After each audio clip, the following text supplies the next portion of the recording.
जगतसिंहपुर जिला प्रशासन पक्षर बालीघाट उपरे घन घन चढ़ाऊ तीर्तोल तहसिल अधीन बालीपाटना निकट महानदीर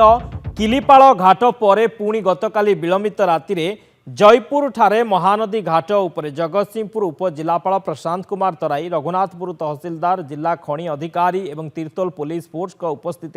चढ़ाऊ करा चढ़ाऊ समय 22 हाइवा सहित 2टी एक्साविटर जबत करने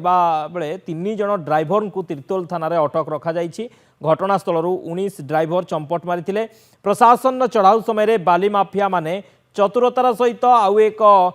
एक्सावाइचर मेसीन महानदी पठारे बण भितर प्रशासन आढ़ुआल लुचई रखि नंदीघोष टीवी कैमेरार वीडियो कैद होता। वर्तमान जगतसिंहपुर जिले में बाली माफिया माने जोर जबरदस्त बंदूक और मारणास्त्र देखाई भयभीत कराई खଣି लुट करुछन्ते। सेपटे किलापाल भली जयपुर महानदी घाटरू चिन्हट परिधि बाहर बाली उत्तोलन करा जाउथिबा प्रशासन निकट अभियोग होइथिला।